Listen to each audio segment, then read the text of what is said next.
সবাই আশা করি স্ক্রিনটা দেখতে পাচ্ছ।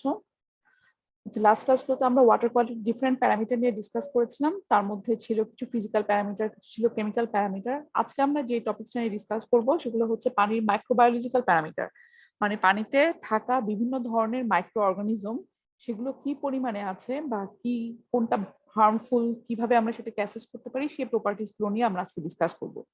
তো যে ধরনের পানি হোক না কেন, ন্যাচারাল ওয়াটার বডি হোক বা ওয়েস্ট ওয়াটার হোক, যখন আমরা কোয়ালিটি অ্যাসেস করতে যাই, স্পেশালি যে পানিটাকে আমরা খাবার পানি হিসেবে ব্যবহার করতে যাচ্ছি, সেই পানিতে মাইক্রো অর্গানিজমের প্রেজেন্স কতটুকু আছে এবং সেটা harmful types of micro organism কিনা সেটা আমাদেরকে আইডেন্টিফাই করতে হয়।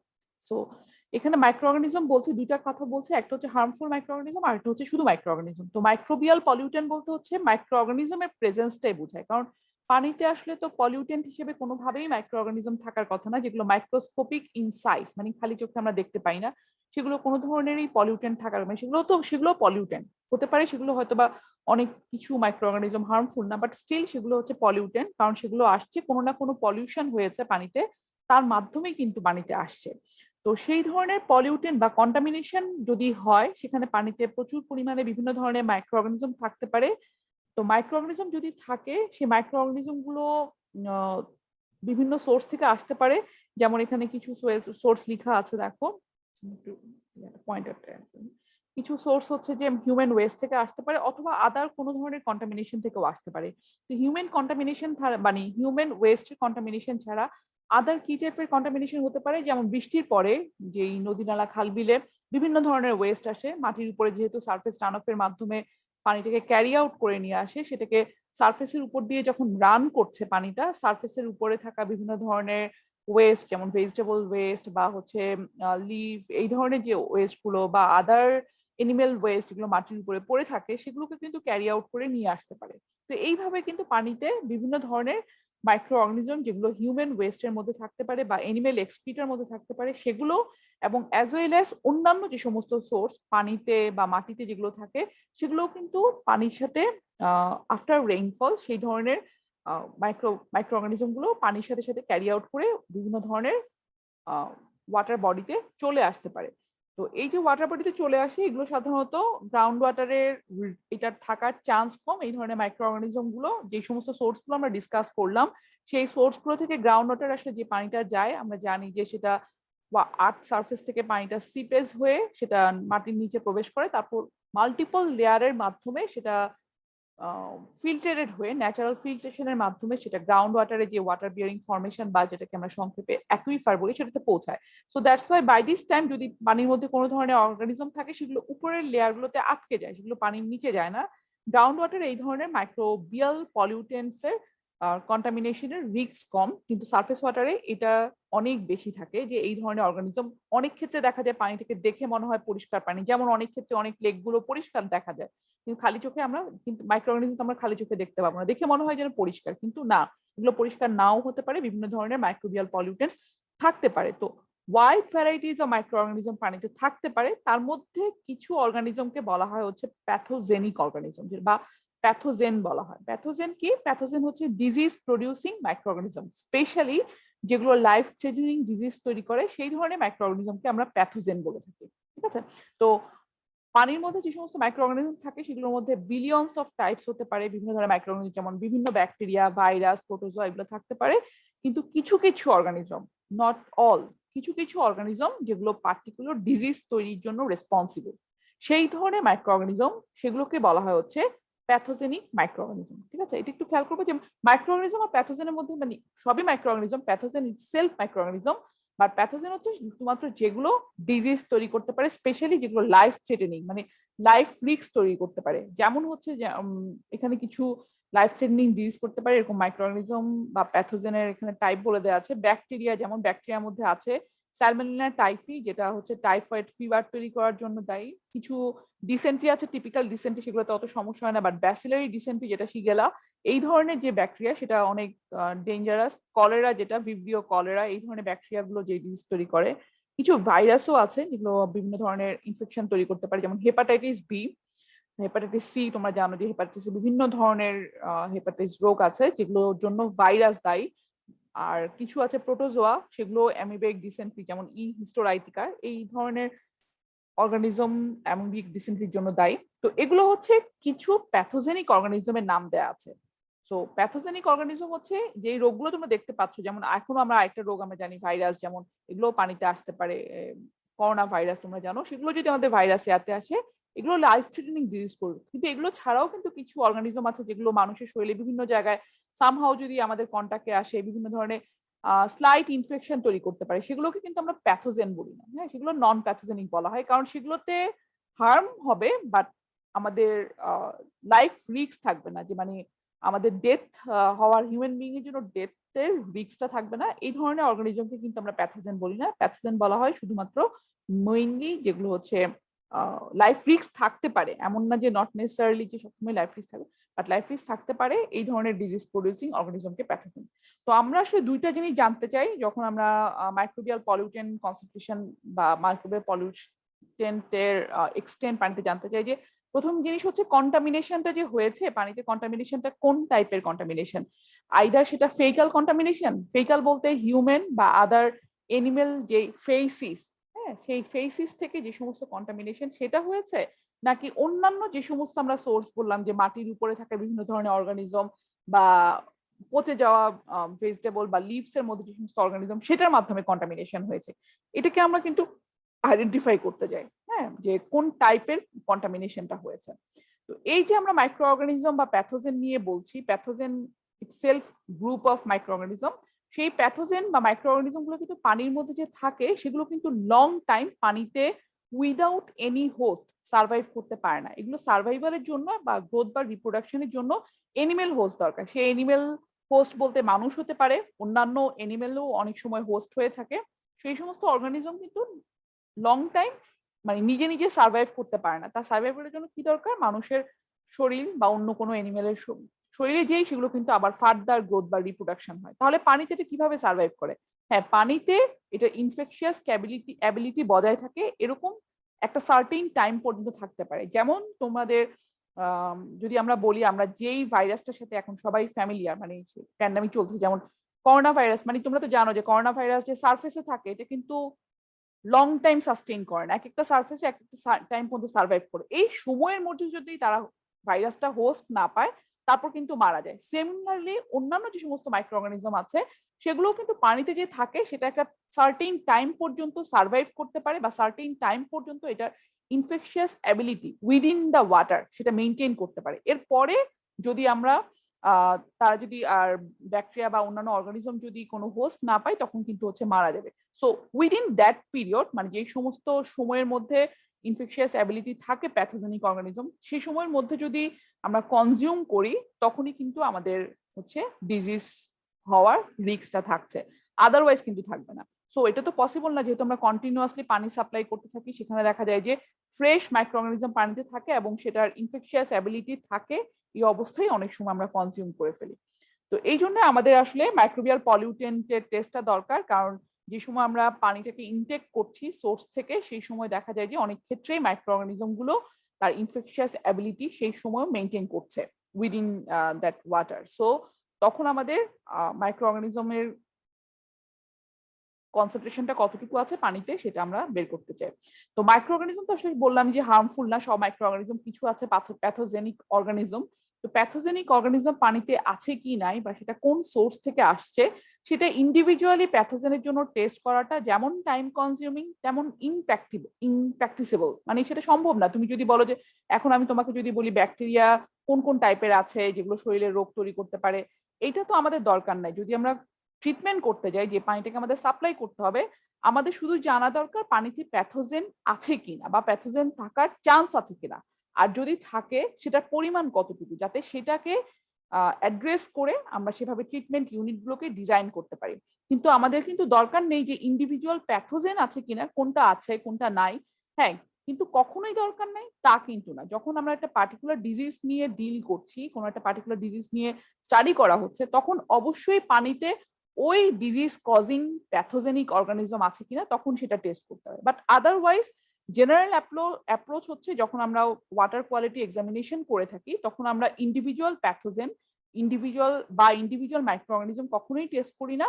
আমরা একটা জেনারেল ইভ্যালুয়েশন করে থাকি যে পানিতে প্যাথোজেনিক অর্গানিজমস বা মাইক্রো অর্গানিজমসের প্রেজেন্স আছে কিনা, এবং হলে সেই কন্টামিনেশনের টাইপটা কিরকম, either faecal contamination or non faecal contamination. Non faecal বলতে আদার সোর্স গুলো থেকে কন্টামিনেশন হয়েছে কিনা। তো এইভাবে এই জেনারেল অ্যাপ্রোচে আমরা যদি টেস্ট করতে যাই, তখন যেটা টেস্ট করা হয় আমাদের অন্য একটা অর্গানিজম আমরা টেস্ট করে থাকি, যেটা হচ্ছে ইন্ডিকেটর অর্গানিজম টেস্ট। ইন্ডিকেটর অর্গানিজমটা কি, টার্মটা খেয়াল করো, indicator organism which indicates the presence of pathogen in water. That means এটা যদি ইন্ডিকেটর অর্গানিজমটা ইটসেলফ এটা একটা মাইক্রো অর্গানিজম, কিন্তু এটা হচ্ছে নন প্যাথোজেনিক ইন্ডিকেটর অর্গানিজম, সাধারণত নন প্যাথোজেনিক হয়। কিন্তু এটা কি ইন্ডিকেট করবে যে পানিতে প্যাথোজেনিক অর্গানিজম আছে কি নাই, সেটা যেটার প্রেজেন্সের মাধ্যমে আমরা বুঝতে পারবো, সেটাকে বলা হয় হচ্ছে ইন্ডিকেটর অর্গানিজম। তো শুধুমাত্র প্রেজেন্স না, এর সাথে সাথে ইন্ডিকেটর অর্গানিজম অলসো ইন্ডিকেট করে যে পানিতে প্যাথোজেনিক কন্টামিনেশনের ইন্টেন্সিটি বা এক্সটেন্টটা কতটুকু, সেটাও আমরা ইন্ডিকেটর অর্গানিজমের মাধ্যমে বুঝতে পারি। তো ইন্ডিকেটর অর্গানিজম জাস্ট ডেফিনেশন। তো বিজ্ঞানীরা এই ধরনের ক্যারেক্টারিস্টিক্স বিয়ার করে এরকম অনেক ইন্ডিকেটর অর্গানিজম চেষ্টা করেছেন যে আইডেন্টিফাই করার জন্য যে এমন কোন ইন্ডিকেটর অর্গানিজম আছে কিনা যে ইন্ডিকেটর অর্গানিজমটা ইটসেলফ পানিতে প্যাথোজেনিক না, মানে নন প্যাথোজেনিক মাইক্রো অর্গানিজম, কিন্তু ওইটা ইন্ডিকেট করবে পানিতে হচ্ছে যে প্যাথোজেনিক অর্গানিজম আছে কিনা ইনডিরেক্টলি। হ্যাঁ, ডিরেক্টলি না, ইন্ডিকেটর অর্গানিজম থাকবে কিন্তু এটা ইনডিরেক্টলি ইন্ডিকেট করবে পানিতে প্যাথোজেন আছে কি নাই। এবং শুধুমাত্র তা না, প্যাথোজেনের কনসেন্ট্রেশনের সাথে সাথে ইন্ডিকেটর অর্গানিজমটাও যাতে ভ্যারি করে, এই ধরনের অর্গানিজম নিয়েও অনেক কাজ হয়েছে। মানে অবশ্যই যদি এরকম হয় আমি ইন্ডিকেটর অর্গানিজম পানিতে টেস্ট করলাম, অনেক বেশি পেলাম, তার মানে আমি ধরে নিলাম, অ্যাজিউম করে নিলাম যে পানিতে প্যাথোজেন বেশি আছে। কিন্তু কেসটা যদি তা না হয়, তার মানে আমাদের কিন্তু ইন্টারপ্রিটেশনটা অ্যাপ্রোপ্রিয়েট হলো না। সো অ্যাপ্রোপ্রিয়েট ইন্টারপ্রিটেশনের জন্য ইন্ডিকেটর অর্গানিজমের কিছু ক্যারেক্টারিস্টিক্স অবশ্যই থাকতে হবে। একটা তো অবশ্যই ইন্ডিকেটর অর্গানিজম তখন অবশ্যই পানিতে প্রেজেন্ট থাকবে যখন পানিতে প্যাথোজেনিক অর্গানিজম আছে। দেন ইন্ডিকেটর অর্গানিজম এমন হতে হবে যাতে এটার যেই নাম্বার বা ইন্টেন্সিটি পানিতে থাকবে, মানে যে বেশি পরিমাণে থাকবে যখন পানিতে প্যাথোজেনিক অর্গানিজম থাকবে। যখন পানিতে প্যাথোজেনিক অর্গানিজম কম থাকবে, ইন্ডিকেটর অর্গানিজমও কম থাকবে। আরেকটা খুব ইম্পর্টেন্ট ক্যারেক্টারিস্টিক, এগুলো যদিও এখানে লিখি নাই, তোমাদের জাস্ট জানার জন্য। আরেকটা হচ্ছে যে ইন্ডিকেটর অর্গানিজমের সার্ভাইভাল পিরিয়ড আমি একটু আগে বলেছি, কিন্তু পানিতে কোনো মাইক্রো অর্গানিজমই লং টাইম সাস্টেইন করতে পারে না উইদাউট এনি অ্যানিমেল হোস্ট। তো ইন্ডিকেটর সবগুলো অর্গানিজমই একটা সার্টেন পিরিয়ড পরে যদি কোনো হোস্ট না পায় মারা যাবে। ইন্ডিকেটর অর্গানিজমটা এমন হতে হবে তার যে সার্ভাইভাল পিরিয়ড বা ইনফেকশিয়াস অ্যাবিলিটি পানিতে মেনটেন করার যে পিরিয়ডটা, সেই পিরিয়ডটা আদার যে সমস্ত প্যাথোজেনিক অর্গানিজম থাকবে সেই প্যাথোজেনিক অর্গানিজমের সমান বা তার থেকে বেশি হতে হবে। এর মানে কি বলি, আমি সাপোজ আমি ইন্ডিকেটর অর্গানিজমের একটা টেস্ট করছি যে পানিতে ইন্ডিকেটর অর্গানিজম আছে কিনা, আমি টেস্টের রেজাল্ট নেগেটিভ পেলাম। নেগেটিভ পাওয়া মানে হচ্ছে সেখানে হচ্ছে আমি টেস্টে দেখলাম কোনো ইন্ডিকেটর অর্গানিজম নাই, তার মানে আমি প্রিজিউম করে নিলাম যে পানিতে কোনো ধরনের কন্টামিনেশন নেই। কিন্তু আসলে অ্যাকচুয়ালি তখনও কন্টামিনেশন আছে। কেন আছে? কারণ আমি যখন ইন্ডিকেটর অর্গানিজমটা টেস্ট করছি হয়তো সেগুলো মারা গিয়েছে, মারা যাওয়ার কারণে আমি ইন্ডিকেটর অর্গানিজমের টেস্ট রেজাল্ট পাচ্ছি 0, বাট অ্যাকচুয়ালি পানিতে প্যাথোজেনিক অর্গানিজম আছে। সো এটাও হওয়া যাবে না। ইন্ডিকেটর অর্গানিজমের সার্ভাইভাল পিরিয়ডটা হতে হবে আদার যে সমস্ত প্যাথোজেনিক অর্গানিজম আছে তার থেকে বেশি, যাতে কোনোভাবেই ফলস নেগেটিভ আসার কোনো চান্স না থাকে।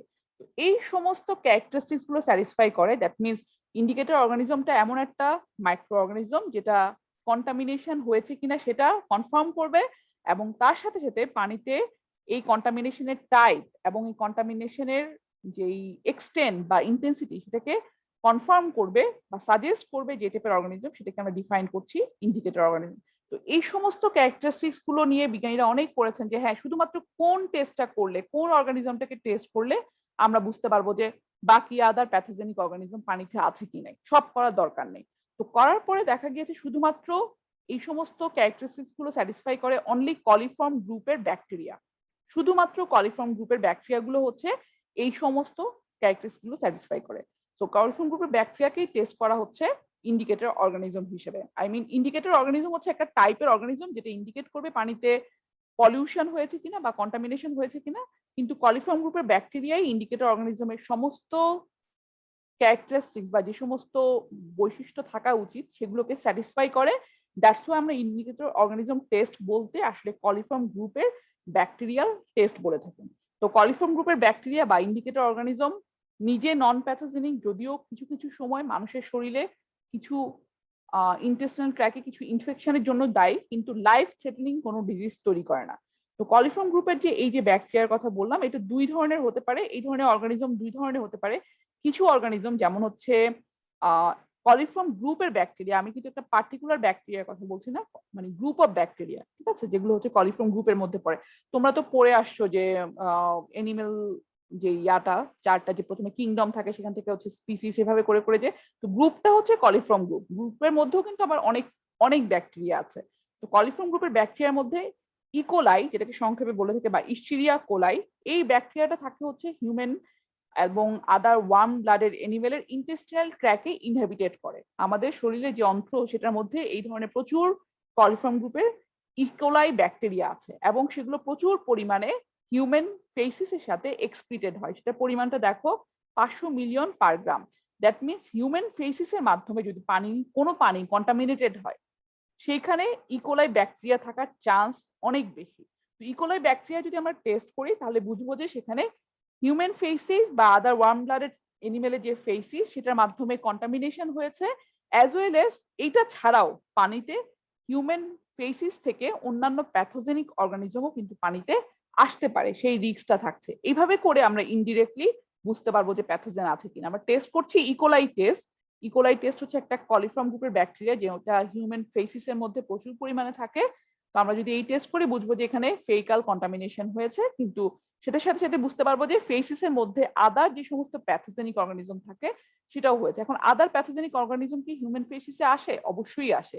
আমরা যখন একটা শরীরে রোগ বহন করছি, যে কোনো ধরনের যে সমস্ত ডিজিজগুলো আমরা বলছি যে লাইফ থ্রেটেনিং ডিজিজ, সেই সেই অর্গানিজমটা যেটা আমার শরীরে ওই রোগটার জন্য রেসপন্সিবল, সেই অর্গানিজম কিন্তু কিছু কিছু হিউম্যান ওয়েস্টের সাথে বের হয়ে যাবে। দ্যাট মিনস ইকোলাই শুধু না, আদার যদি সমস্ত প্যাথোজেনিক অর্গানিজম যদি হিউম্যান বডিতে থাকে, সেগুলোও কিন্তু পানিতে থাকার রিস্ক চলে আসবে। তো ইকোলাই টেস্টের মাধ্যমে আমরা বুঝতে পারবো যে ফেকাল কন্টামিনেশন হয়েছে এবং ফেসিসের মধ্যে অন্যান্য প্যাথোজেনও থাকতে পারে। তো এটা হচ্ছে ওয়ান কাইন্ড অফ কলিফর্ম গ্রুপের ব্যাকটেরিয়া, যেটার মাধ্যমে আমরা ফেকাল কন্টামিনেশনটা বুঝতে পারি।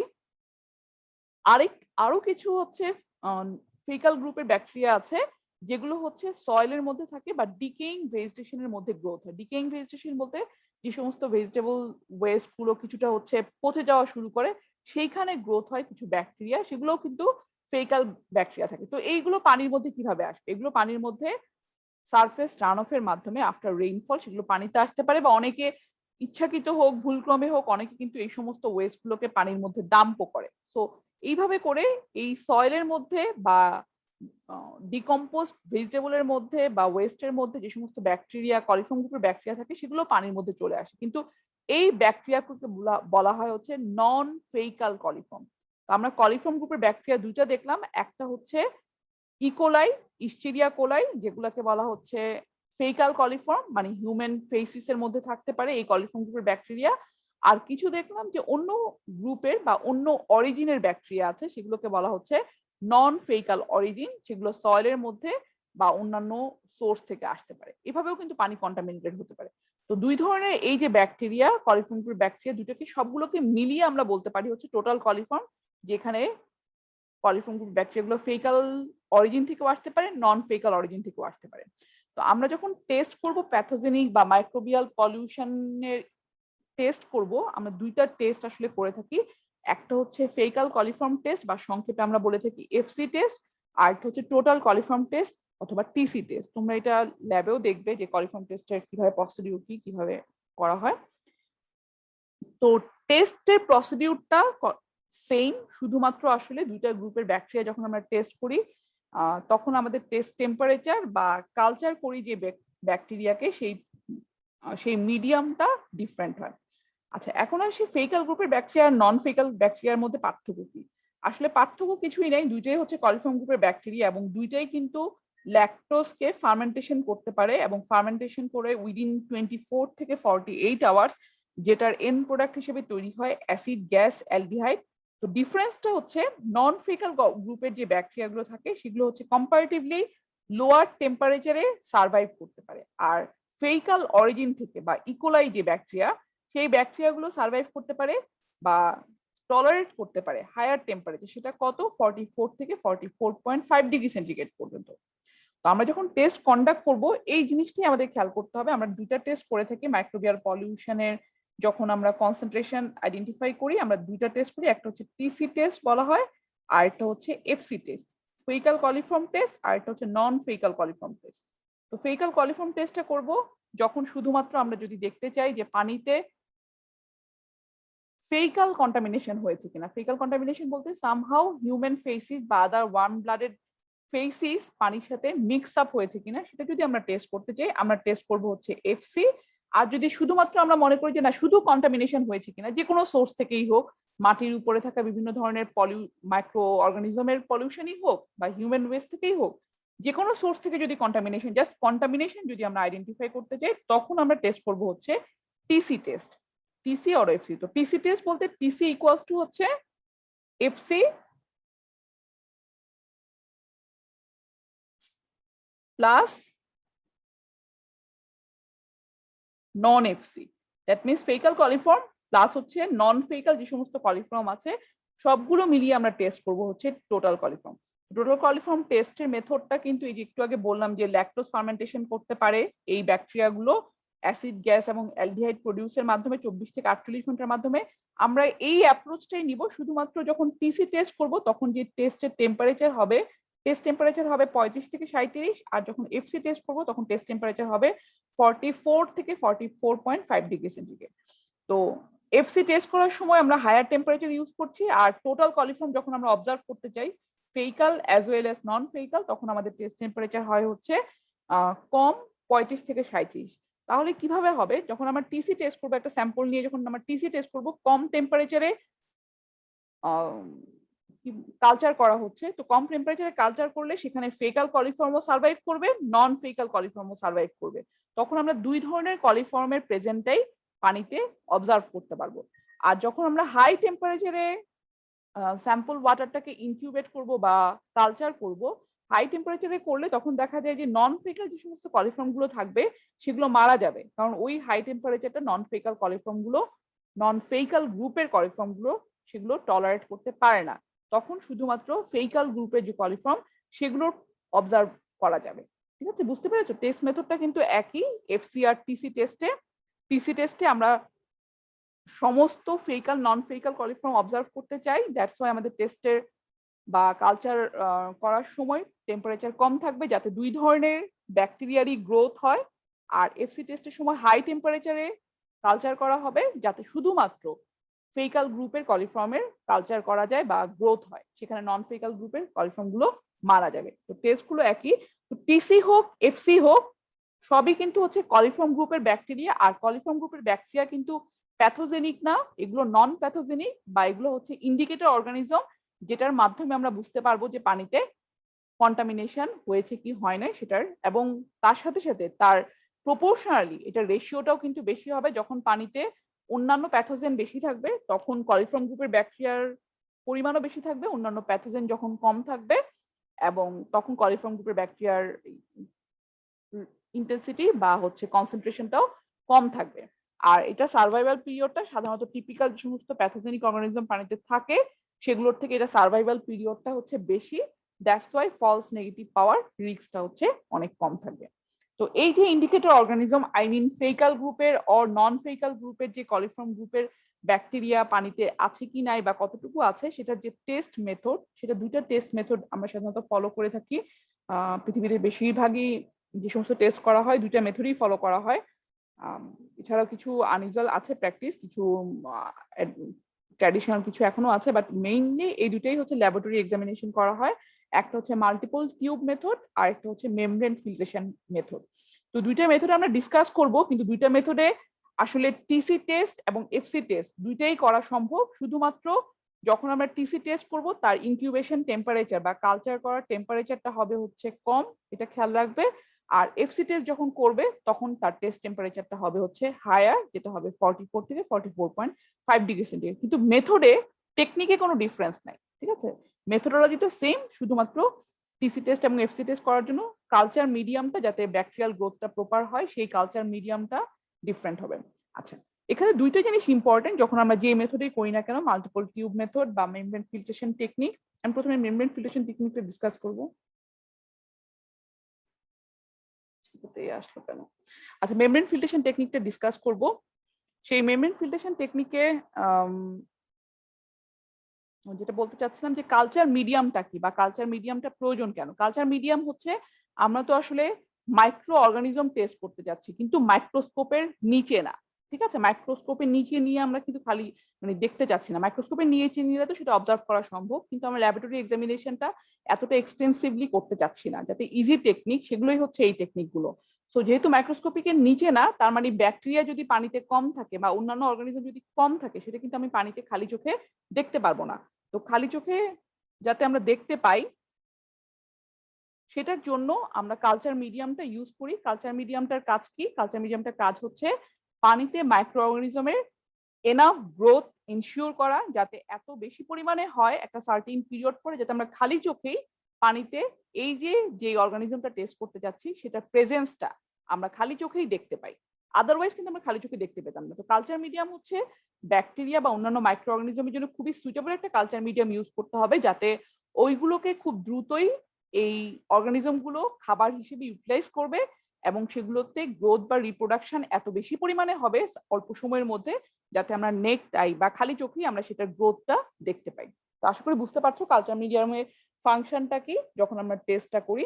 তো প্রথমে আসি আমরা মেমব্রেন ফিল্ট্রেশন টেকনিকে। মেমব্রেন ফিল্ট্রেশন টেকনিকের ছবি ছিল, একটু স্টপ করছি।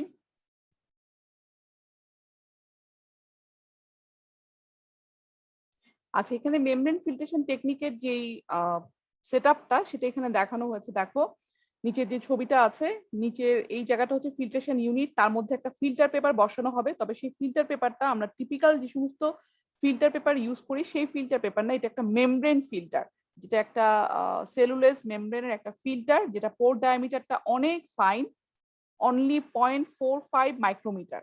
0.45 মাইক্রোমিটারে একটা মেমব্রেন ফিল্টার ইউজ করা হবে। সেই মেমব্রেন ফিল্টারটা দিয়ে আমরা হচ্ছে পানিটাকে ফিল্টার করব।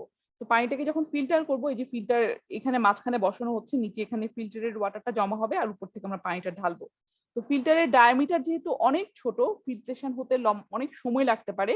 তো অনেক ক্ষেত্রে এই সেটআপের সাথে যেটা একটা ভ্যাকুয়াম চেম্বার ইউজ করা হয়, ভ্যাকুয়াম করলে কি হবে, একটা সাকশন ফোর্স ডেভেলপ করবে, পানিটা কিন্তু খুব দ্রুতই ফিল্টারেড হয়ে যাবে। দ্যাটস ওয়াই এই অ্যারেঞ্জমেন্টটা করা। আমরা টিপিক্যালি যখন ফিল্ট্রেশন করি তখন কিন্তু এটা করি না, আর যখন মেমব্রেন ফিল্ট্রেশন টেকনিকে ফিল্ট্রেশন করা হয় তখন এই ধরনের মেথডের মাধ্যমে পানিতে কিছুটা সাকশন ফোর্স অ্যাপ্লাই করে দ্রুত এই খুব ফাইন পোরের এই ফিল্টারের মধ্য দিয়ে, মেমব্রেন ফিল্টারের মধ্য দিয়ে পানিটাকে হচ্ছে একটা নির্দিষ্ট পরিমাণ পানিকে, নোন ভলিউম অফ ওয়াটারকে আমরা ফিল্টার করে থাকি। তো ফিল্টার করলে যেহেতু পোর ডায়ামিটারটা তোমরা দেখতে পাচ্ছ যে খুবই ছোট, এই ফিল্টারের উপরে পানির মধ্যে থাকা যে সমস্ত মাইক্রো অর্গানিজম থাকবে, অ্যাজ ওয়েল এস অবভিয়াসলি যে সমস্ত সাসপেন্ডেড পার্টিকেল থাকবে, সবই হচ্ছে এই ফিল্টারের উপরে জমা হবে। তারপর ফিল্ট্রেশন যখন আমাদের শেষ হয়ে যাবে, ফিল্ট্রেশন শেষ হয়ে গেলে ফিল্টারেড ওয়াটারটা এখানে কোনো কাজ নেই। আমরা যেহেতু মাইক্রো অর্গানিজমের টেস্ট করতে চাচ্ছি, শুধু ফিল্টারটা আমার দরকার। এই ফিল্টারটাকে একটা পেট্রি ডিশে নেওয়া হবে। সেই পেট্রি ডিশের মধ্যে আগে থেকেই সুইটেবল কালচার মিডিয়াম নেওয়া হবে, যেটা হচ্ছে সাধারণত ল্যাকটোজ হয়। ল্যাকটোজের বিভিন্ন ব্রোথ আমরা ইউজ করে থাকি depending on the type of coliform test, TC test or FC test. I mean আমাদের গ্রোথটা কোন ধরনের দরকার, মানে কোন ব্যাকটেরিয়ার জন্য দরকার, সেই ব্যাকটেরিয়াটা কোন ল্যাকটোজ গ্রোথটাকে খুব দ্রুতই বা অ্যাপ্রোপ্রিয়েটলি সেটাকে ইউজ করতে পারে, সেই জন্য সুইটেবল কালচার মিডিয়ামটা আমাদের দরকার। এখানে একটা অলরেডি পেট্রি ডিশ, একটা ছোট একটা ডিশের মতো নেওয়া হয়েছে। সেই ডিশের মধ্যে আগে থেকেই কালচার মিডিয়াম নেওয়া হবে। তার মধ্যে এই যে ব্যাকটেরিয়া বা আদার সলিড পার্টিকেল সহ যেই ফিল্টার পেপারের উপরে রিটেইন করছে, সেই ফিল্টারটাকে এখানে রেখে দেওয়া হবে। তারপর এটাকে ঢাকনা দিয়ে আমরা নির্দিষ্ট টেম্পারেচারে সেটাকে ইনকিউবেট করব। এখন নির্দিষ্ট টেম্পারেচারটা বা সিলেক্টিভ টেম্পারেচারটা সেটা কত, টেম্পারেচারটা আইদার 44 ফর এফসি টেস্ট অথবা 35 সেটা হয় হচ্ছে ফর টিসি টেস্ট বা টোটাল কলিফর্ম টেস্ট। সেই টেম্পারেচারের উপরে এবং নির্দিষ্ট সময়ের জন্য করা হয়, সাধারণত 24 থেকে 48 ঘন্টার মধ্যে করা হয়। 24 ঘন্টা পরে অবজার্ভ করা হয়। যদি 24 ঘন্টাতে ব্যাকটেরিয়াল গ্রোথ অবজারভেশন করা না যায়, খালি চোখে না দেখা যায়, তখন আমরা ফার্দার 24 আওয়ার্সের জন্য সেটাকে ইনকিউবেট করে থাকি। ঠিক আছে, 24 থেকে 48 ঘন্টা পর্যন্ত করা হয় সিলেক্টিভ টেম্পারেচারে। তারপর তার মধ্যে কতটুকু ব্যাকটেরিয়াল গ্রোথ হচ্ছে সেটার যে কলোনিটা, সেটাকে আমরা ডিরেক্টলি কাউন্ট করতে পারি। তো ডিরেক্ট কাউন্টটা কিভাবে হয়, সে যদি ফিল্টার পেপারটা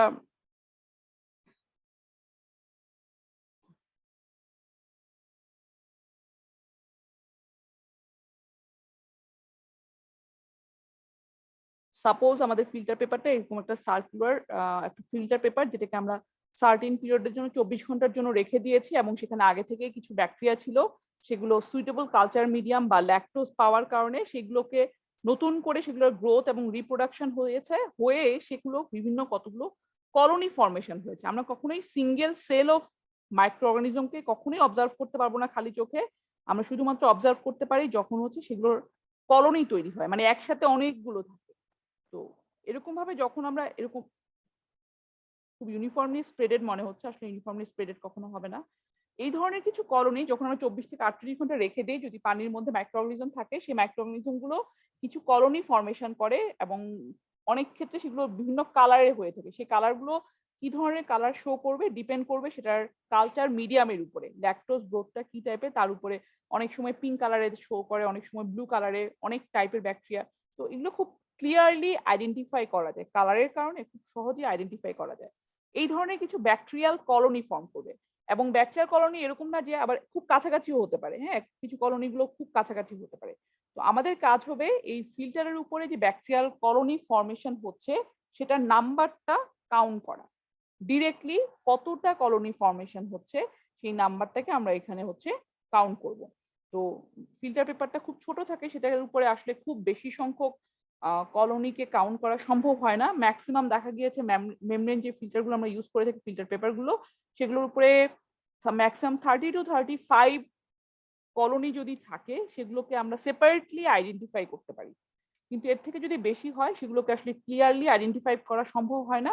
আইডেন্টিফাই করা সম্ভব না হলে সেটাকে আমরা রিপোর্ট করে থাকি অ্যাজ টিএনটিসি হিসেবে। টিএনটিসি বলতে টু নিউমেরিয়াস টু কাউন্ট, অনেক বেশি, যেটা আমরা কাউন্টেবল না। হ্যাঁ, এবং এটাকে রিপোর্ট করা হয় যে এই total number of colonies of coliform bacteria per 100 ml, মানে 100 ml পানিকে করে সে তার মধ্যে কতটুকু আছে। যদি আমাদের স্যাম্পল ওয়াটার এর থেকে কম হয়, সেটাকে সেই অ্যাকর্ডিংলি তার টাইমস করে আমাদের ব্যাকটেরিয়াল কলোনি কয়টা অবজারভেশন হয়েছে সেটাকে পার 100 ml এক্সপ্রেস করতে হবে। এখন অনেক ক্ষেত্রে হচ্ছে যে দেখা যাচ্ছে টু নিউমেরিয়াস টু কাউন্ট হলে আমরা কিন্তু সেকেন্ড আরেকবার টেস্টে যেতে পারি। সেকেন্ড আরেকবার টেস্ট কিভাবে, ধরো এত বেশি আসছে কলোনি আমরা হচ্ছে অবজার্ভ করতে পারছি না, তো সেকেন্ড টেস্টটা আমরা করতে পারি যে পানিটাকে ডাইলুট করে নিতে পারি। পানিটাকে ডাইলুট করলে স্বাভাবিকভাবেই আগে যে পরিমাণ ব্যাকটেরিয়া বা অন্যান্য মাইক্রোঅর্গানিজম যে পরিমাণে থাকবে, আমি যদি সেটাকে 5 টাইমস ডাইলুট করি, সেটা 5/1 হয়ে যাওয়ার কথা। যদিও ইকুয়াল প্রপোর্শনে তো অবশ্যই হয় না যখন আমরা ডাইলুশন করি, কিন্তু এক্সপেক্টেড যে 5/1 হয়ে যাওয়ার কথা। তার মানে যদি আমাদের যে পরিমাণ কলোনি ফর্মেশন হয়েছে অ্যাকচুয়াল স্যাম্পল ওয়াটার ইউজ করে সেটাকে ডাইলুট করলে আমরা সেখানে হচ্ছে আরো ফর্মেশনটা কম পাবো। তো আসলে ডাইলুশন করবো কি করবো না এটা ডিপেন্ড করবে আমাদের, যদি এক্সপিরিয়েন্স থেকে বুঝতে পারবো যে যেই পানিটা নিচ্ছি সেই পানিতে মাইক্রোঅর্গানিজমের প্রেজেন্স কতটুকু থাকতে পারে। যে অনেক বেশি যদি থাকে তাহলে সেক্ষেত্রে আমাদেরকে ডাইলুশন করে নিয়েই টেস্টটা করা ভালো। আর যদি এরকম হয় যে যেখানে মাইক্রোঅর্গানিজমের থাকার চান্সটা খুব কম, মানে খুব কম পরিমাণে থাকবে, তাহলে সেখানে আমরা কিন্তু ডাইলুশন করি না, ডিরেক্টলি স্যাম্পল ওয়াটার নিয়ে টেস্ট করি।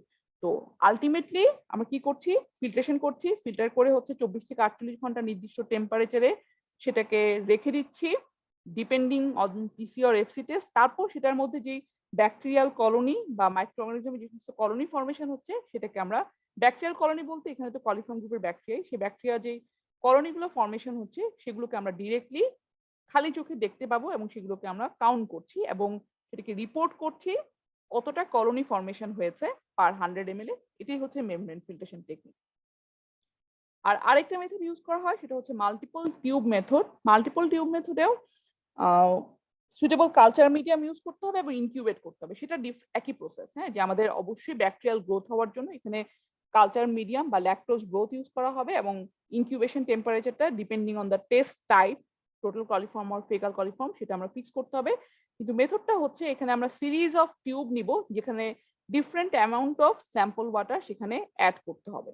ঠিক আছে, যেটার মধ্যে টিউবগুলোর মধ্যে আগে থেকেই সুইটেবল কালচার মিডিয়াম আমাদের নিয়ে নিতে হবে। সিরিজ অফ টিউব বলতে এখানে আসলে একটা টেস্ট করা হয় না, এখানে একই সাথে 5টা বা 10টা এরকম সিরিজ অফ টেস্ট টিউব নেওয়া হয়। ঠিক আছে, 10টা সে ধরো 10টা টেস্ট টিউব নেওয়া হলো এবং প্রত্যেকটা টেস্ট টিউবের মধ্যে নির্দিষ্ট পরিমাণ কালচার মিডিয়াম আগে থেকে দেওয়া হলো, তার মধ্যে আমি 10 ml করে প্রত্যেকটা টেস্ট টিউবের মধ্যে 10 ml করে যদি আমরা সেখানে পানি দেই, তারপর তাকে নির্দিষ্ট টেম্পারেচারে এবং 24 থেকে 48 ঘন্টার জন্য ইনকিউবেট করার জন্য রেখে দেওয়া হবে। তো যেহেতু এখানে কালচার মিডিয়াম হিসেবে ল্যাকটোজ ইউজ করা হচ্ছে, আমি একটু আগে বলেছি কিন্তু যে ল্যাকটোজকে, এই যে কলিফর্ম গ্রুপের ব্যাকটেরিয়া যেগুলো আছে, সেই কলিফর্ম গ্রুপের ব্যাকটেরিয়াগুলো কিন্তু ল্যাকটোজকে অ্যাসিড ফার্মেন্টেশন করার পরে তার যে এন্ড প্রোডাক্টগুলো তৈরি হয় সেটা হচ্ছে অ্যাসিড, গ্যাস এবং অ্যালডিহাইড। তো গ্যাস ফর্মেশন হচ্ছে যদি আমরা ক্লোজ টেস্ট টিউবের মধ্যে এই টেস্টটা করি এবং ইনকিউবেট করি, সেখানে একটা নির্দিষ্ট সময় পরে এই যে কালচার মিডিয়াম বা ল্যাকটোজ গ্রোথ ইউজ করা হচ্ছে, সেটা যদি সেখানে যদি কলিফর্ম গ্রুপের ব্যাকটেরিয়া থাকে, সেগুলো গ্রোথ বা রিপ্রোডাকশনের সময় এই যে ল্যাকটোজকে ইউজ করবে, তখন কিন্তু গ্যাস ফর্মেশন হবে। এবং যেহেতু ক্লোজ টেস্ট টিউব থাকবে, সেখান থেকে গ্যাসটা কিন্তু বের হতে পারবে না। গ্যাসটা বের হতে না পারলে টিউবগুলোতে, যেগুলোতে ব্যাকটেরিয়া থাকবে, আমি 10টা টিউব নিচ্ছি, প্রত্যেকটাতে হচ্ছে কালচার মিডিয়াম আছে, 10 ml করে আমি পানি নিয়েছি, ঠিক আছে, আমি রেখে দিয়েছি। তারপর একদিন পরে সেটা বের করে নিয়ে আসছি। যেই সমস্ত টিউবগুলোতে আমরা গ্যাস বাবল অবজার্ভ করব, গ্যাস বাবল অবজার্ভ করবো বলতে ওই টিউবগুলোর মধ্যে কিন্তু ব্যাকটেরিয়া ছিল, সে ব্যাকটেরিয়া এই ল্যাকটোজ গুলোকে ফার্মেন্টেশনের মাধ্যমে সেখানে হচ্ছে গ্যাস তৈরি করেছে, সেই গ্যাসগুলো খালি চোখেই গ্যাস বাবল গুলো দেখা যাবে।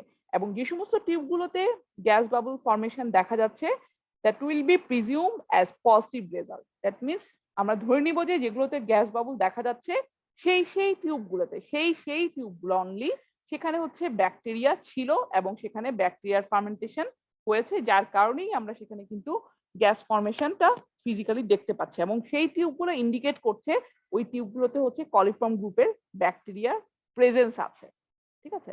তো এইখানে এই টিউবের নাম্বার থেকেই আমরা যেটা বের করতে পারি most probable number of coliform bacteria, সেটা বের করতে পারি। আচ্ছা, টিউবের নাম্বার থেকে কিভাবে বুঝতে পারবো? সে আমি 10টা টিউব নিয়ে একই টেস্ট করছি, যে 10টা টিউব নিয়ে 10 ml করে নিয়েছি, সেটার মধ্যে ল্যাকটোজ মিডিয়াম ছিল।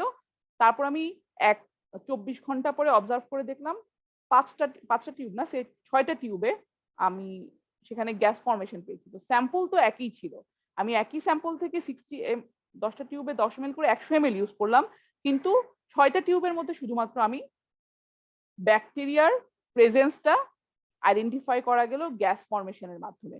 তো ব্যাকটেরিয়া স্যাম্পল ওয়াটারে যত বেশি থাকবে, তত বেশি সংখ্যক টিউবে যেই মাত্র 10 ml পানিটা আমরা নিচ্ছি, সেই 10 ml পানির মধ্যে ব্যাকটেরিয়া আসার চান্স বেশি। ধরো পানির মধ্যে ব্যাকটেরিয়া খুব কম স্যাম্পল ওয়াটারের মধ্যে, তাহলে কি সবগুলো টেস্ট টিউবে ব্যাকটেরিয়া যাবে? যাবে না। কিছু টেস্ট টিউবে হয়তো ব্যাকটেরিয়া আসবে বা মাইক্রোঅর্গানিজম আছে, কিছু টেস্ট টিউবে কিন্তু মাইক্রোঅর্গানিজম আসবে না। কিন্তু যদি পানির মধ্যে প্রচুর সংখ্যক মাইক্রোঅর্গানিজম থাকে, তখন আমরা মাত্র 10 ml করে নিলেও সেখানেও দেখা যায় যে ব্যাকটেরিয়া প্রেজেন্স থাকার চান্স বেশি। তো এই 10টা টিউবের মধ্যে বা সিরিজ অফ টিউবের মধ্যে কতটা টিউব গ্যাস ফর্মেশন শো করছে, সেখান থেকে আমরা ওই স্যাম্পল ওয়াটারে প্রবাবল নাম্বার অফ ব্যাকটেরিয়া বা most probable number of bacteria নাম্বারটা আমরা বের করে থাকি ইনডিরেক্ট ওয়েতে, এমপিএন নাম্বার বলা হয়, most probable number of bacteria. এখন এই নাম্বারটা কি? আমি তো নাম্বারটার সঙ্গে কাউন্ট করছি না ব্যাকটেরিয়া, তাহলে কিভাবে পাচ্ছি? আসলে এটা একটা হকিংস টেবিল আছে, উনি এটা নিয়ে এক্সামিন করেছে। তো উনি সিরিজ অফ টেস্ট করেছেন এবং দেখেছে যে সে যদি 10টা টিউব থেকে 10টা টিউবের মধ্যে আমি 3টা পাই, তাহলে ব্যাকটেরিয়ার প্রেজেন্স, ব্যাকটেরিয়ার অ্যাপ্রক্সিমেট নাম্বারটা পানির মধ্যে কত থাকতে পারে। 10টা টিউবের মধ্যে যদি আমি 4টাতে পজিটিভ টেস্ট রেজাল্ট পাই, তাহলে অ্যাপ্রক্সিমেট ব্যাকটেরিয়াল কলোনি কতটা থাকতে পারে।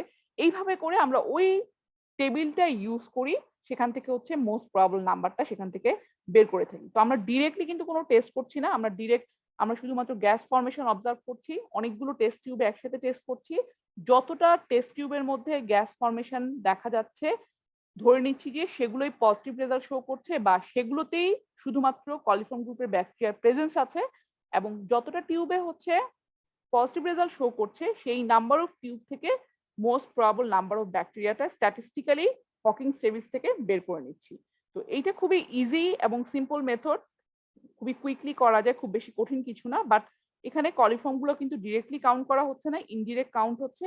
আর মেমব্রেন ফিল্ট্রেশন টেকনিকের মাধ্যমে হচ্ছে ডিরেক্টলি কলিফর্ম গ্রুপের ব্যাকটেরিয়াগুলো টেস্ট করা হচ্ছে। তো তোমরা ল্যাবরেটরিতে যেটা দেখবা সেটা হচ্ছে kind of membrane filtration technique. আমরা মোটামুটি যদি প্রিসাইসলি কাউন্ট করতে চাই তাহলে হচ্ছে মেমব্রেন ফিল্ট্রেশন টেকনিক, আর যদি শুধুমাত্র ব্যাকটেরিয়ার প্রেজেন্স আছে কি নাই মোটামুটি একটা আইডিয়া করলে চলে, তখন আমরা খুব কুইক মেথডে চলে যাই, সেটা হচ্ছে মাল্টিপল টিউব মেথড, সহজে করা যায়, ঝামেলার কিছু হয় না।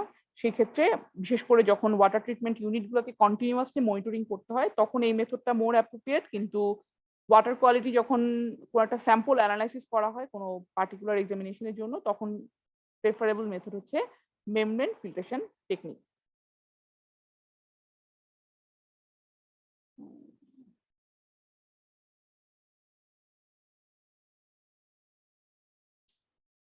তো আশা করি মাইক্রোবিয়াল পলিউশনের কনসেন্ট্রেশন গুলো তোমরা বুঝতে পেরেছো।